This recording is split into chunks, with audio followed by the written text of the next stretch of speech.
Aljazair bukanlah negara yang mudah mengungkapkan dirinya.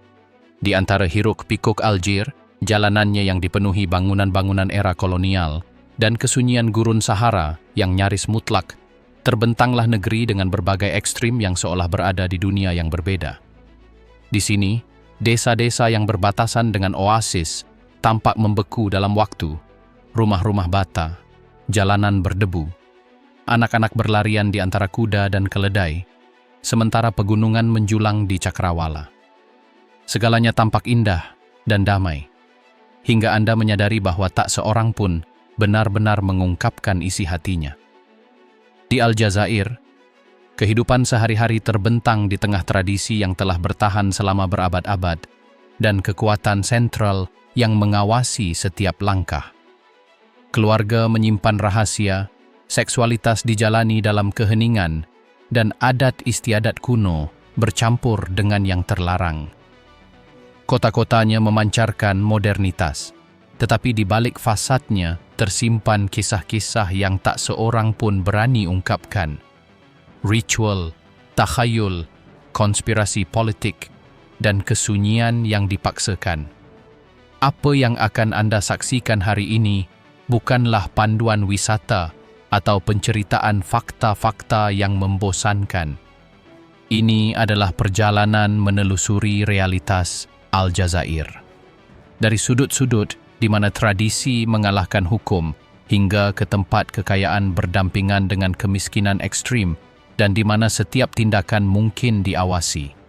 Bersiaplah untuk menemukan negara dengan kontras yang tajam, di mana yang terlihat dan yang tersembunyi hidup berdampingan bagai bayang-bayang di atas pasir, dan di mana kenyataan melampaui segala ekspektasi.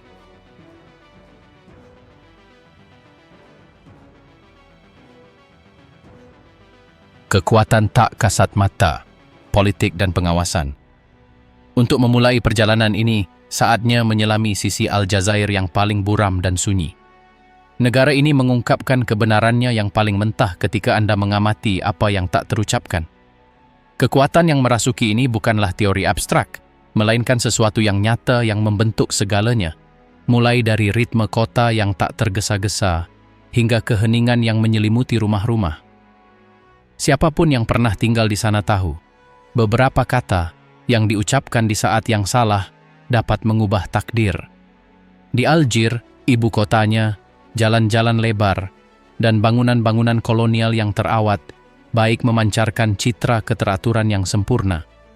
Namun penampilan murni ini menipu. Jika Anda perhatikan lebih dekat, Anda akan melihat detailnya. Kamera di atas tiang, seorang petugas yang tak bergerak di sudut jalan, mobil yang terparkir terlalu lama tanpa alasan yang jelas. Orang-orang telah mengembangkan indera keenam untuk ini. Mereka belajar berbicara dengan suku kata yang terukur, tahu kapan harus diam, dan menghitung risiko dalam hitungan detik. Media lokal mengarungi perairan yang berbahaya. Berita internasional datang dengan filter, berlapis gula. Berita lokal seolah ditulis oleh tangan yang sama, dengan nada monoton yang sama. Bahkan program budaya pun membawa aura resmi, versi tunggal sejarah yang harus ditelan semua orang. Surat kabar independen? Mereka ada, ya. Namun, investigasi mereka yang paling tidak mengenakan biasanya berakhir dengan 3 cara: sensor langsung, ancaman hukum, atau penutupan mendadak. Jurnalis yang terjun ke rawa-rawa seperti korupsi atau hak asasi manusia menghilang selama beberapa hari, atau menerima peringatan yang hanya dipahami oleh mereka yang paham aturan mainnya. Setiap penangkapan menjadi pesan terenkripsi yang langsung dipahami semua orang. Di lingkungan sekitar, kendali bersifat personal. Tetangga mengawasi tetangga. Pemilik toko memperhatikan wajah-wajah baru. Petugas yang bertugas memutuskan bisnis mana yang sejahtera dan mana yang tidak. Bahkan makan malam keluarga pun disaring melalui filter tak kasat mata ini.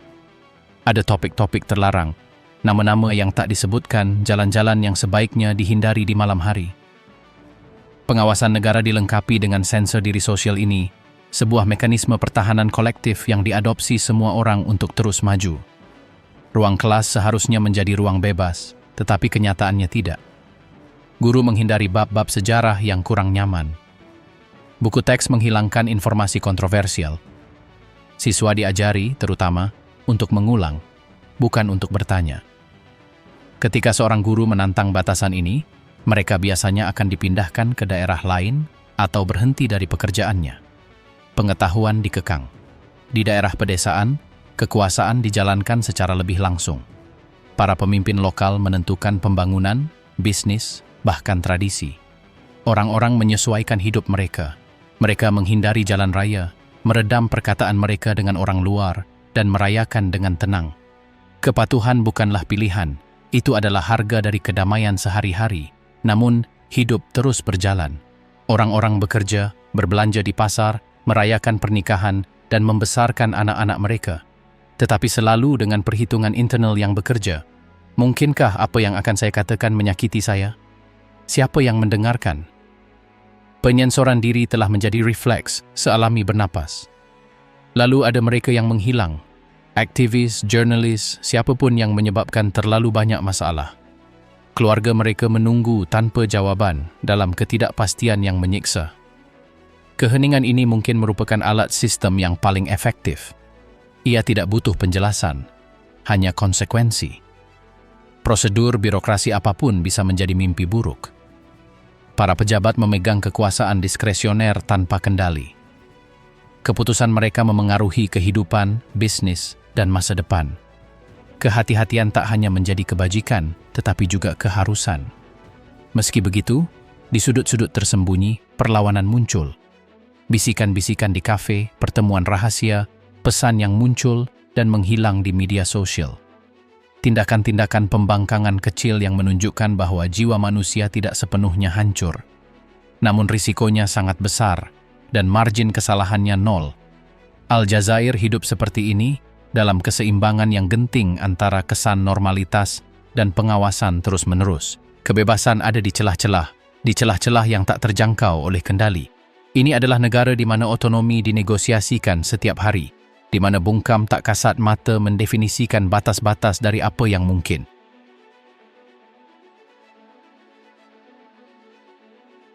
Algier dan jalanannya, kekayaan dan ketimpangan. Jalan-jalan di Algier terbangun oleh derumisin, klakson dan pedagang kaki lima yang menjajakan dagangan mereka dalam bahasa Arab dan Prancis. Sinar matahari menyinari putihnya bangunan-bangunan kolonial yang hampir menyilaukan, tetapi di saat yang sama memperlihatkan retakan, cat yang mengelupas, dan poster-poster yang menutupi fasad-fasad yang terlupakan. Ada jalan-jalan yang tampak seperti etalase kekuasaan, mobil-mobil mewah, kafe-kafe marmer, pria-pria berjas yang seolah dirancang untuk memproyeksikan kesuksesan.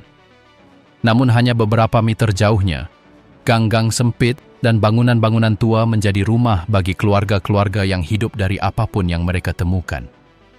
Seorang remaja berjalan di antara dua dunia ini. Di pagi hari, ia membantu di toko pamannya. Di malam hari, ia menyusuri jalan-jalan yang hanya diterangi lampu jalan yang berkelap-kelip, mengamati bagaimana kemewahan hidup berdampingan dengan kemiskinan. Kau lihat mobilnya, tokonya, lalu sudut lainnya, katanya dengan suara rendah.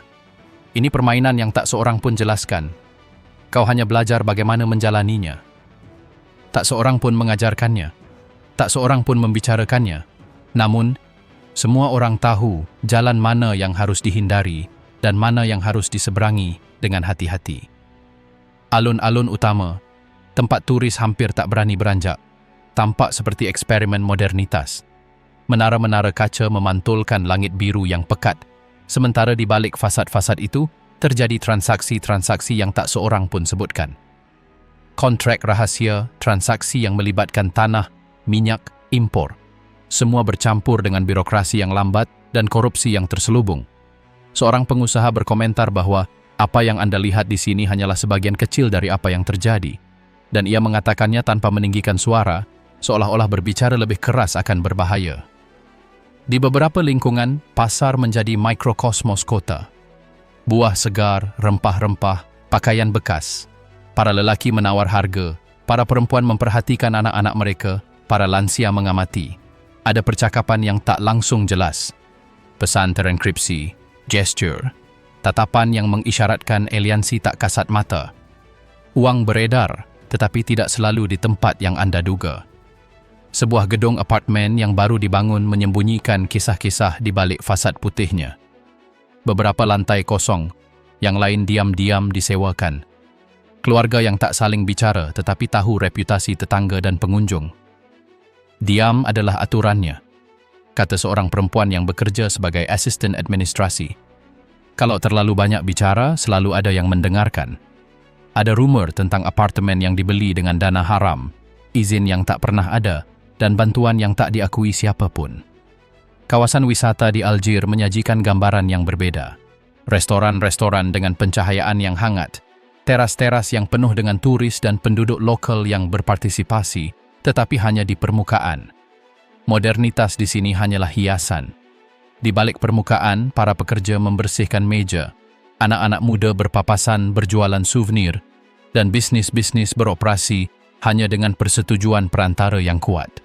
Tak seorang pun bertanya terlalu banyak. Tak seorang pun tampaknya membutuhkan jawaban. Di pinggiran kota, kehidupan sehari-hari lebih keras.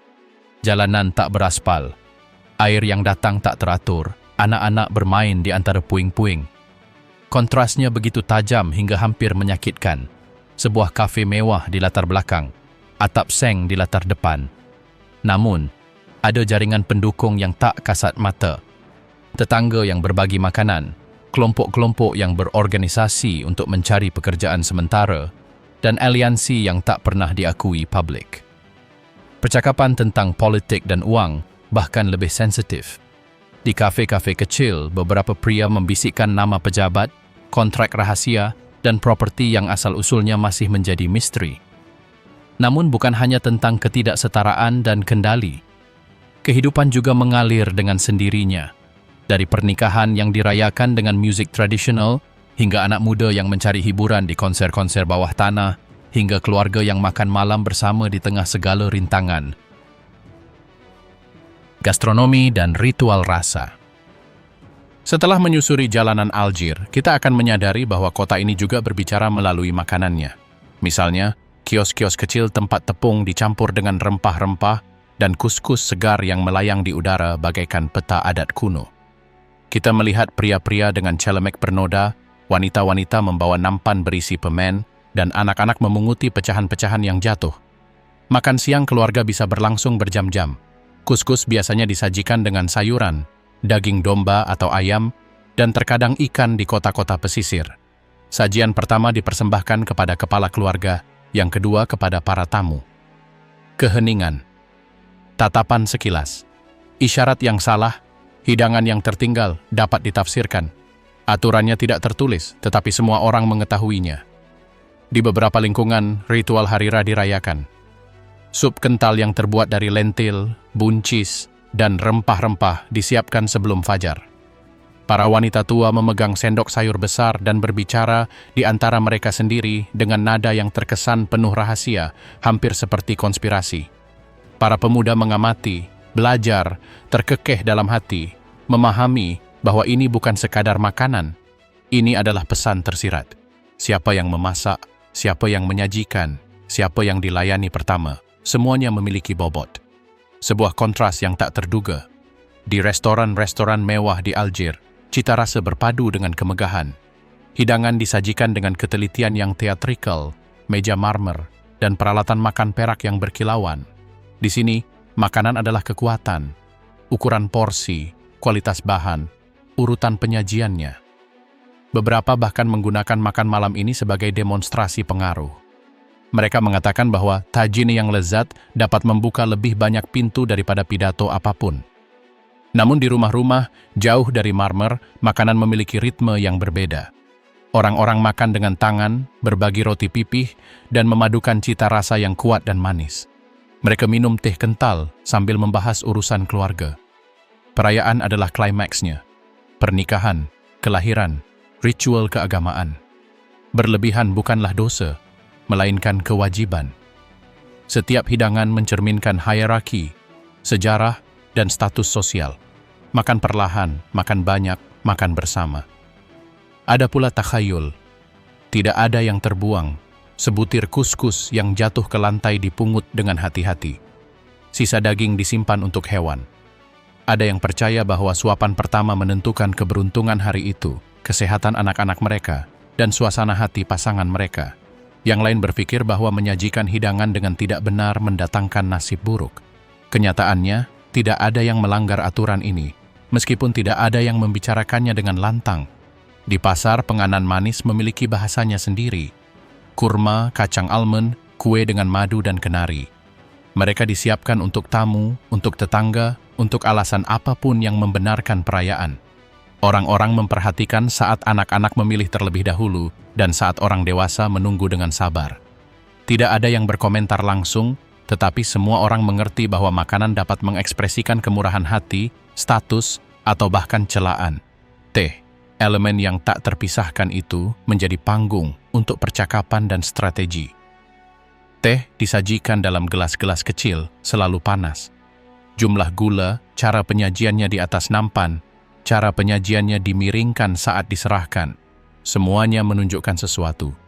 Tersirat, tetapi semua orang melihatnya. Beberapa orang telah belajar membaca gestur ini sejak kecil.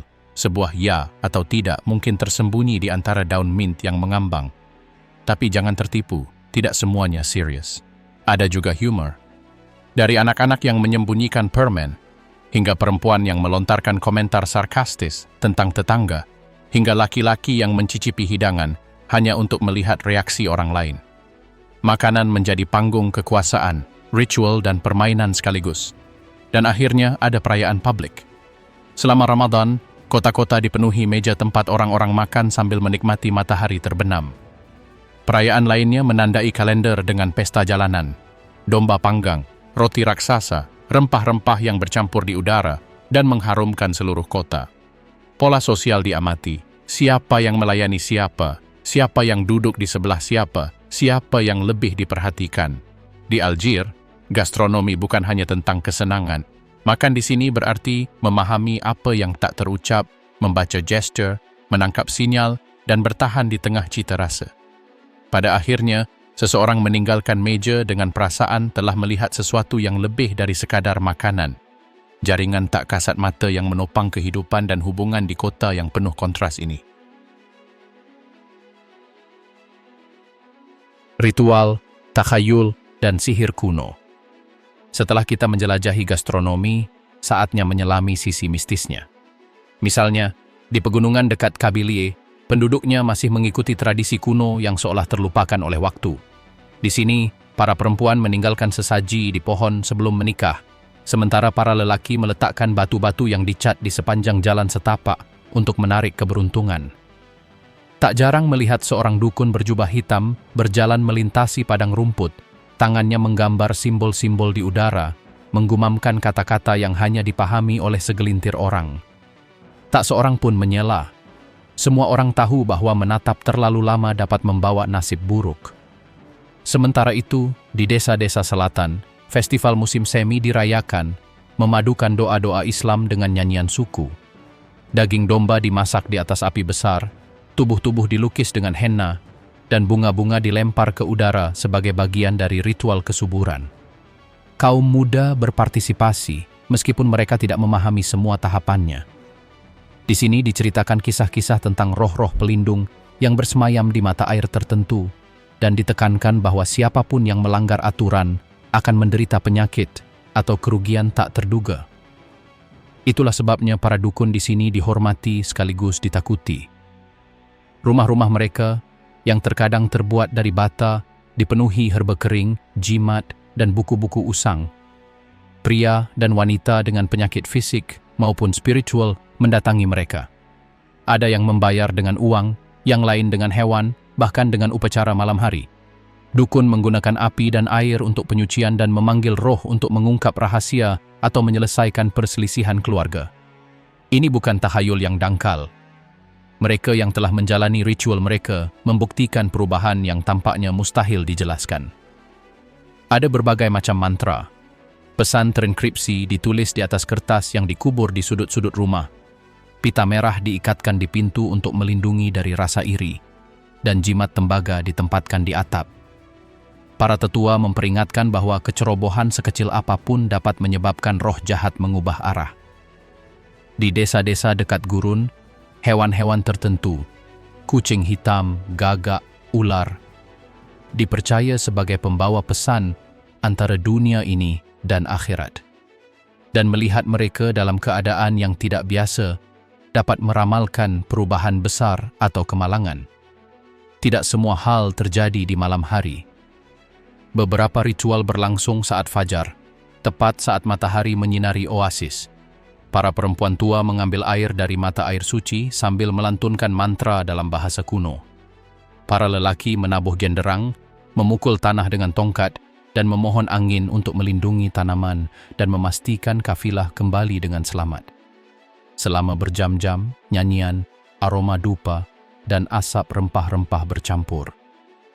Anak-anak muda menonton dari kejauhan, beberapa dengan hormat, yang lain dengan takut, tetapi semuanya belajar tanpa instruksi formal. Kini, seperti dimanapun di dunia, legenda urban juga beredar cepat di kota-kota. Ada kisah tentang rumah-rumah yang tidak boleh dikunjungi setelah tengah malam, tentang suara-suara yang terdengar di halaman kosong, dan tentang tabib yang menghilang bersama pasien mereka. Taksi dan kafe dipenuhi dengan kisah-kisah orang yang menceritakan rahasia kepada dukun dan tak pernah terlihat sama lagi. Ada yang bilang itu berlebihan, yang lain bersumpah bahwa perubahan itu nyata.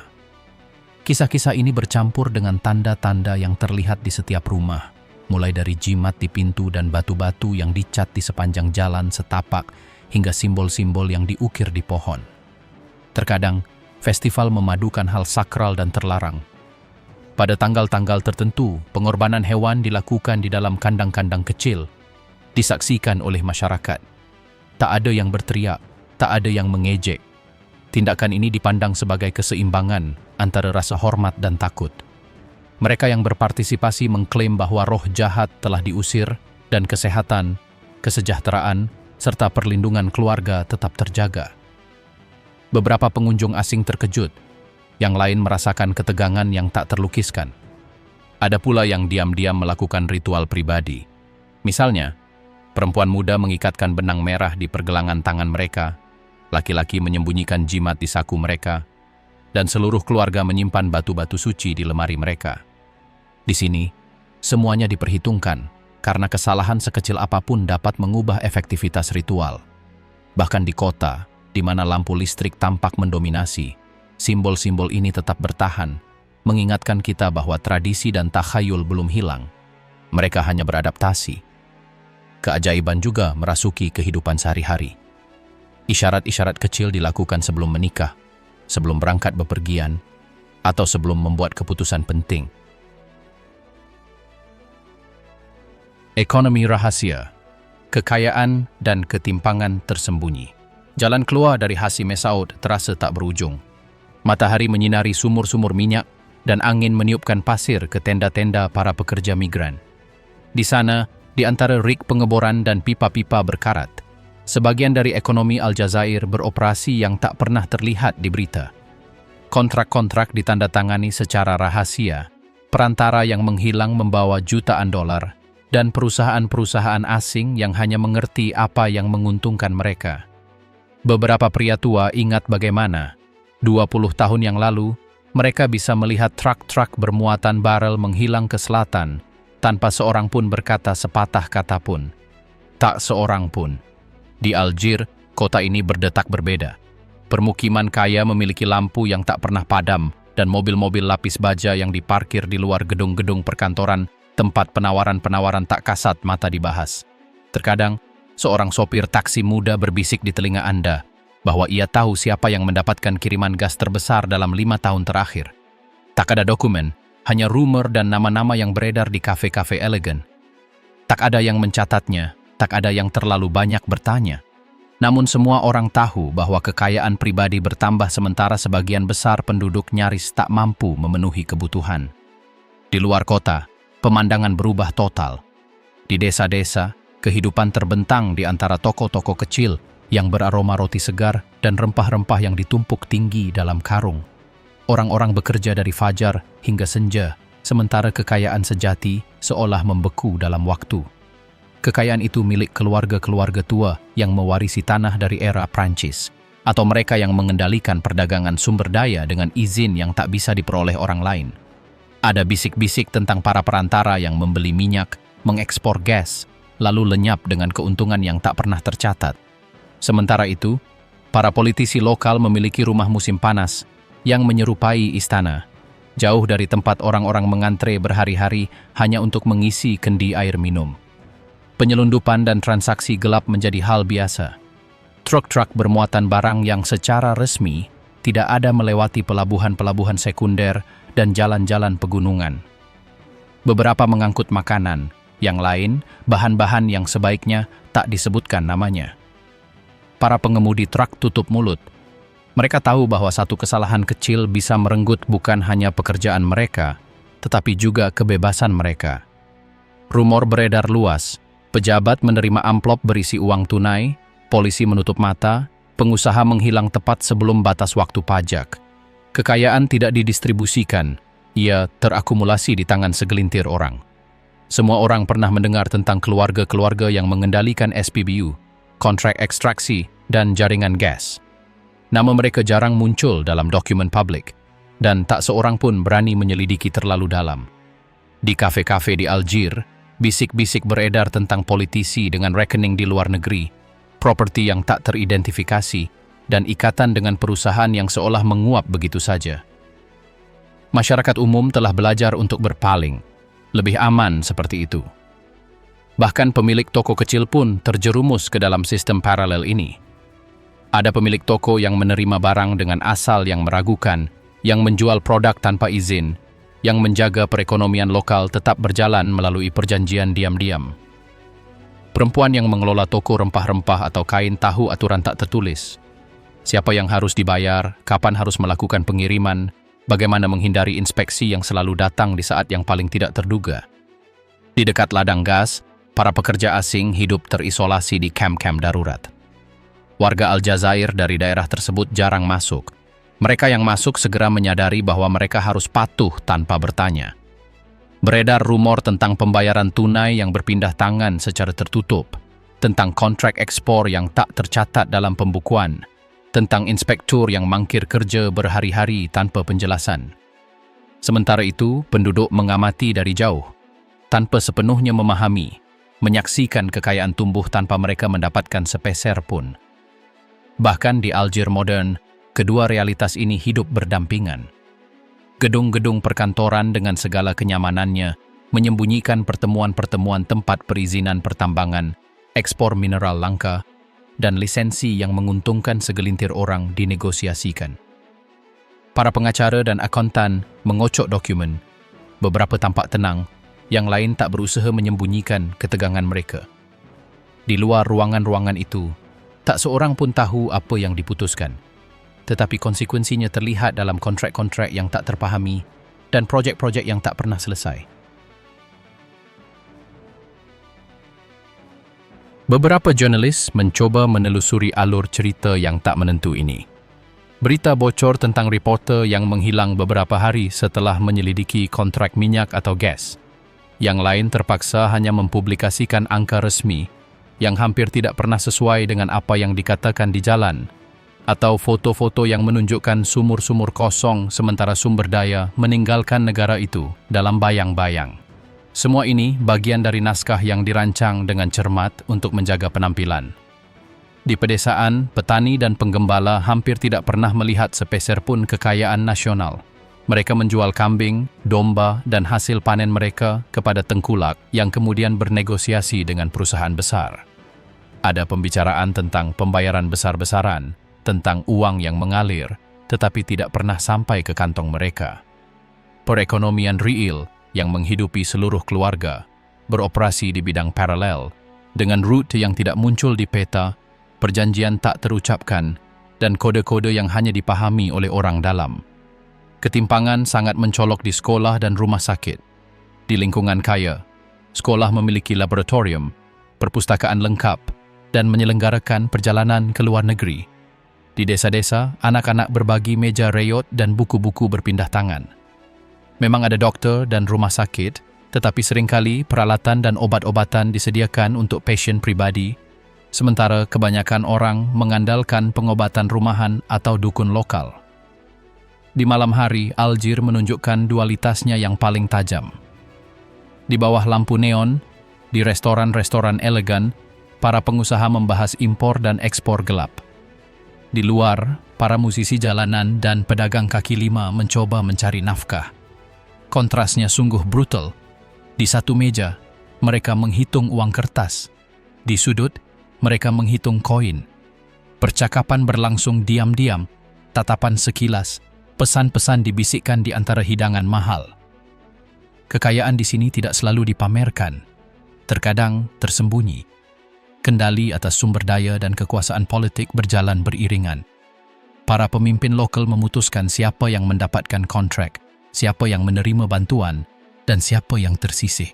Beredar cerita tentang tanah yang dirampas, izin yang dicabut, dan bisnis yang berpindah tangan dalam semalam tanpa penjelasan. Semuanya dilakukan secara rahasia. Ekonomi bawah tanah ini tak meninggalkan jejak, namun membentuk kehidupan setiap orang. Pada akhirnya, ketika angin gurun menerpa jalanan Algier dan sumur-sumur gas menerangi malam, menjadi jelas bahwa apa yang tampak hanyalah sebagian dari kisahnya. Kekayaan mengalir melalui jalur-jalur tersembunyi, ketimpangan terus berlanjut, dan orang-orang menyaksikan dengan campuran rasa takut dan pasrah. Kontrak-kontrak yang dicurangi, suap, transaksi-transaksi gelap, keluarga-keluarga berkuasa, semuanya membentuk jalinan yang rumit. Dan meskipun di permukaan kota itu tampak tenang, di dalamnya tersimpan dunia terpisah di mana uang, pengaruh dan korupsi mendikte aturan-aturan permainan yang tak seorang pun dapat hindari.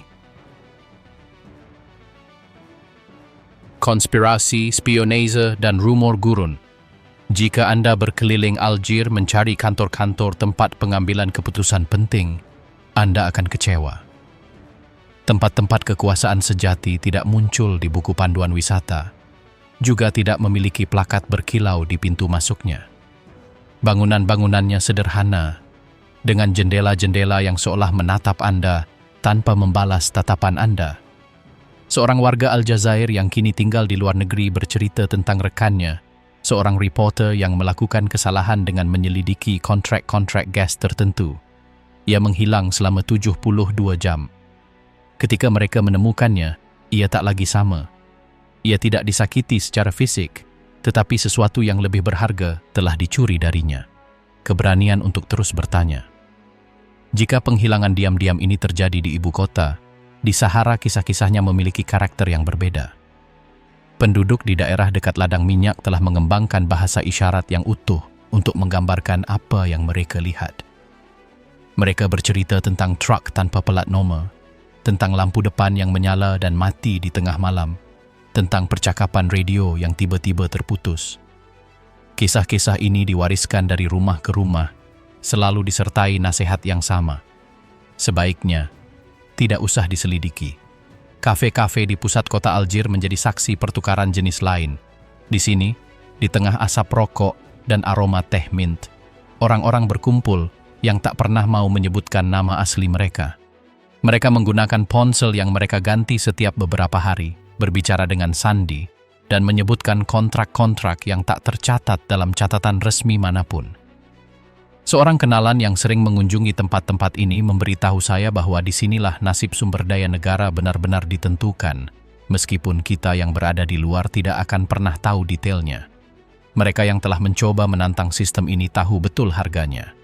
Para aktivis yang kini berada di pengasingan dapat menceritakan kisah-kisah tak berujung tentang peringatan yang mereka terima. Pertama, ada telepon di dini hari, lalu masalah yang tak dapat dijelaskan dengan komputer mereka, lalu perasaan gelisah bahwa seseorang mengikuti mereka kemana-mana. Badan keamanan tampaknya memiliki orang di mana-mana.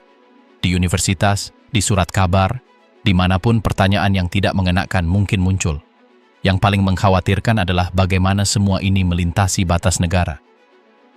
Dokumen resmi menghilang secara misterius dari arsip, perusahaan tak dikenal memenangkan tender publik, dan saksi kunci menghilang. Pejabat yang seharusnya menangani masalah ini dipindahkan ke departemen lain, atau tiba-tiba diberhentikan. Di daerah pedesaan, pengawasan lebih langsung tetapi sama efektifnya. Tetangga mengawasi tetangga lainnya, dan para pemimpin lokal bertindak sebagai pengawas sukarela. Ketidakpercayaan telah menjadi alat untuk bertahan hidup. Membicarakan topik tertentu dapat berarti kehilangan air minum atau menghadapi masalah yang lebih besar. Dalam pertemuan rahasia di antara para pengungsi, bukti dibagikan dan strategi dibahas. Setiap dokumen yang berhasil mereka simpan, setiap kesaksian yang berhasil mereka rekam, merupakan sebuah kemenangan kecil namun signifikan. Saya telah diberitahu bagaimana mereka mencegat materi yang membahayakan, bagaimana mereka menghancurkan bukti, bagaimana mesin yang menopang ekonomi paralel negara ini beroperasi. Beberapa orang berbicara tentang pangkalan rahasia di tengah gurun, fasilitas yang tidak muncul di peta tetapi dari sana pengawasan seluruh wilayah dikoordinasikan. Patroli bersenjata, sistem komunikasi yang tak terintersepsi, personel yang bergerak seperti hantu, sebuah jaringan kendali yang hanya dirasakan oleh kebanyakan orang. Kehidupan di Algier tetap berjalan normal, tetapi dengan kesadaran akan batasan yang terus-menerus. Hilangnya seorang kenalan untuk sementara waktu, kebisuan media yang tiba-tiba, pemberian kontrak besar yang mencurigakan, setiap insiden ini memperkuat pesan bahwa ada topik-topik yang sebaiknya tidak disentuh. Pelecehan terhadap para pembangkang terjadi terus-menerus dan beragam. Surat tanpa alamat pengirim, mobil yang terparkir berjam-jam di depan rumah, panggilan telepon yang terputus sendiri. Banyak yang memilih untuk meninggalkan negara itu. Yang lain yang tetap tinggal mengembangkan rutinitas keamanan yang rumit di mana setiap gerakan direncanakan dengan cermat. Di dunia digital, kendali telah mencapai tingkat yang mengkhawatirkan. Akun media sosial ditutup tanpa penjelasan, email yang terhapus sendiri, pesan yang tidak pernah sampai ke tujuannya. Mereka yang bersikeras untuk tetap mendapatkan informasi menggunakan koneksi satelit, program enkripsi yang rumit, dan jaringan distribusi alternatif. Universitas, yang dulunya merupakan mercusuar pemikiran bebas, kini memancarkan kehati-hatian. Para profesor menghindari topik-topik tertentu di kelas mereka, dan para mahasiswa dengan hati-hati memilih subjek penelitian mereka. Beredar kehidupan sehari-hari di gurun dan pegunungan.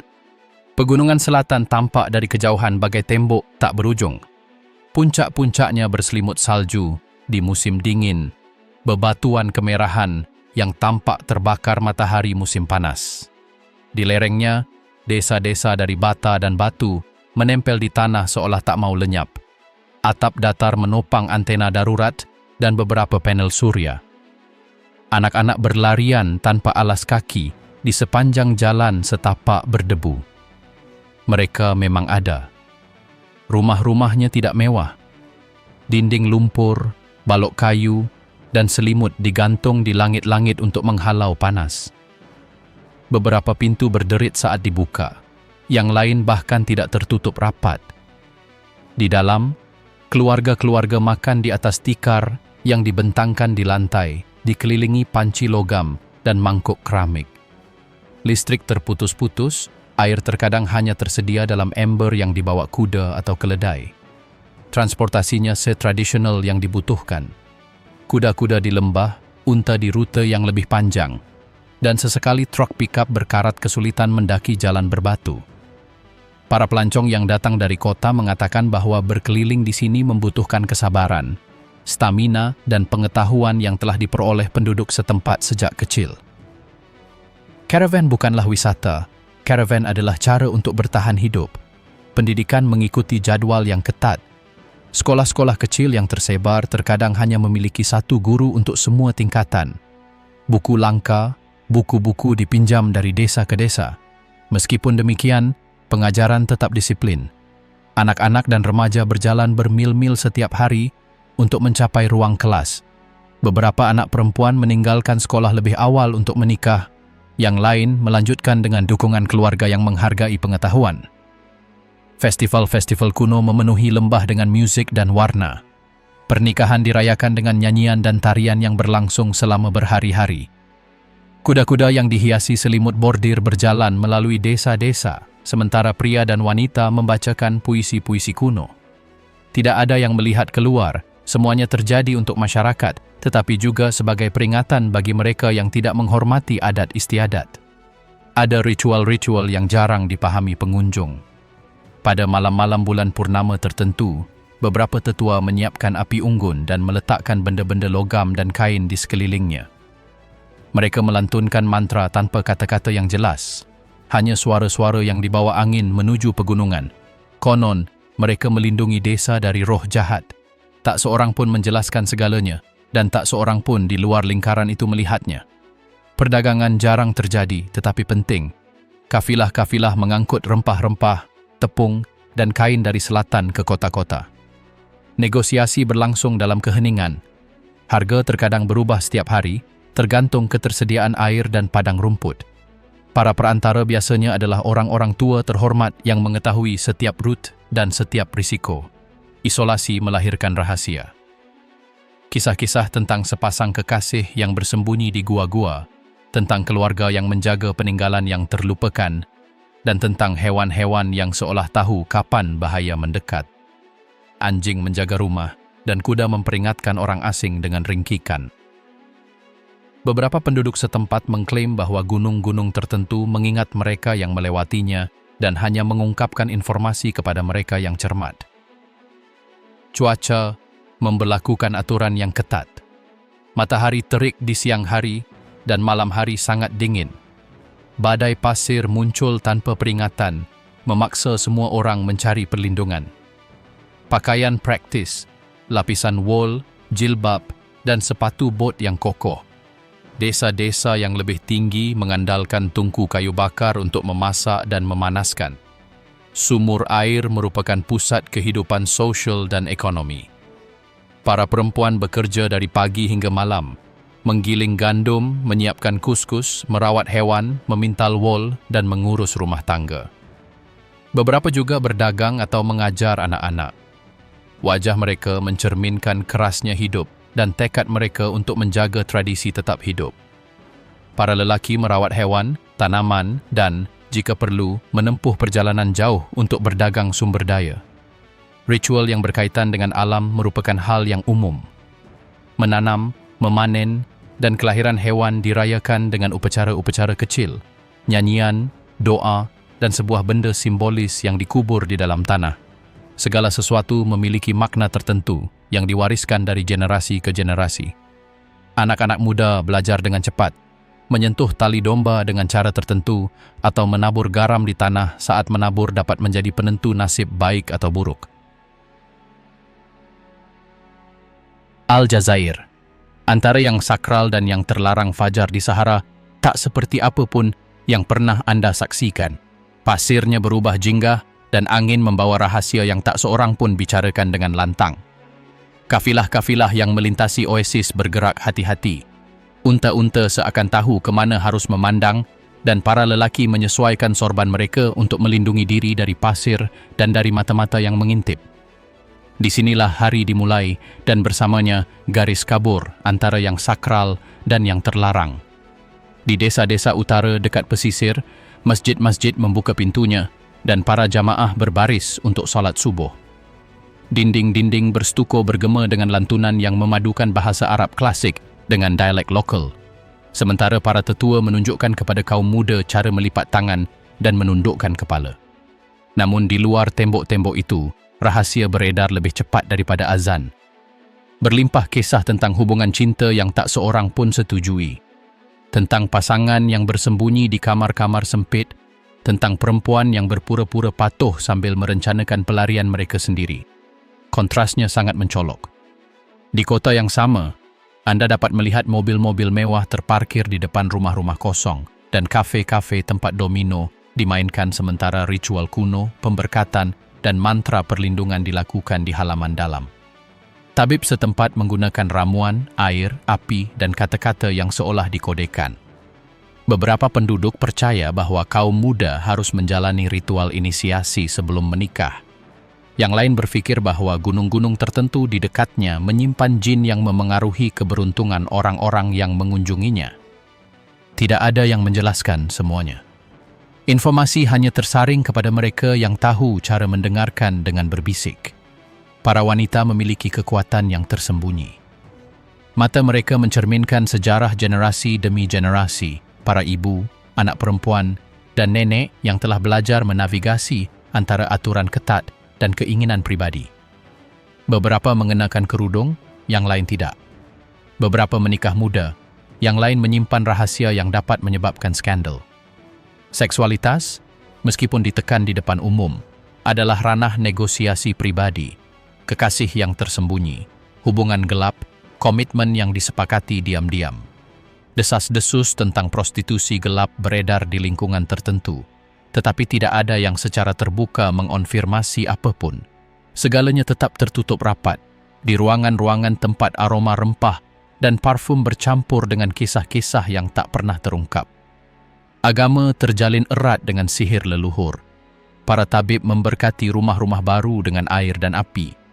Para tetua menempatkan jimat di sumur dan kandang. Perempuan dan laki-laki berkonsultasi dengan langit sebelum memulai perjalanan panjang melintasi gurun. Di beberapa desa, festival diadakan di mana Al-Quran dibacakan bersama tarian tradisional yang meniru hewan, angin, dan matahari. Upacara-upacara tersebut mungkin tampak membingungkan bagi pengunjung, tetapi bagi penduduk setempat, upacara-upacara tersebut mewakili kesinambungan antara apa yang mereka anggap sah dan apa yang sekaligus mereka takuti. Ritual sakral tidak terbatas pada gurun. Di pegunungan dekat kota-kota besar, kelompok-kelompok tertentu mengadakan upacara yang memadukan doa-doa Islam dengan tarian dan nyanyian kuno. Pengorbanan simbolis, benda-benda yang diberkahi, dan doa kepada angin merupakan bagian dari tradisi tersebut. Hanya mereka yang mengetahui aturan yang berpartisipasi, dan semua orang berbicara dengan nada pelan. Dunia luar tidak boleh mengerti atau ikut campur. Gurun dan pegunungan seolah menyimpan rahasia negeri ini. Jalan setapak yang terlupakan, sumur-sumur kering, karavan yang hilang, semuanya berkontribusi pada perasaan bahwa Aljazair tak mudah menampakkan diri. Pengunjung mungkin melihat keindahan, kekayaan, atau kemiskinan, tetapi esensinya tetap tersembunyi. Tempat di mana yang terlarang dan yang sakral terjalin tanpa peringatan. Akhirnya, ketika masjid-masjid terdiam dan penduduk desa kembali ke rumah masing-masing, Aljazair menghirup keheningan yang berat, penuh kisah yang takkan pernah terungkap sepenuhnya. Setiap ritual, setiap rahasia, setiap legenda negeri ini, gurun dan pegunungan terjalin dengan kehidupan sehari-hari. Bagi mereka yang mengamati dengan saksama, menjadi jelas bahwa negeri ini tak dapat dipahami melalui logika barat. Ia adalah bangsa yang penuh misteri, kekuasaan, dan kontradiksi. Apa yang terlihat hanyalah sebuah lapisan. Di bawahnya jaring keyakinan, rahasia, dan norma-norma tak kasat mata menopang segalanya, dan mereka yang mencoba memahaminya sepenuhnya menjelajah ke wilayah-wilayah di mana yang sakral dan yang terlarang berjalan berdampingan tanpa peringatan. Ketika rembulan terbit di atas oasis dan pasar-pasar kosong, udara dipenuhi beban sunyi. Mereka yang pernah tinggal di sini, tua maupun muda, tahu bahwa tradisi, politik, agama, dan hasrat hidup berdampingan dalam keseimbangan.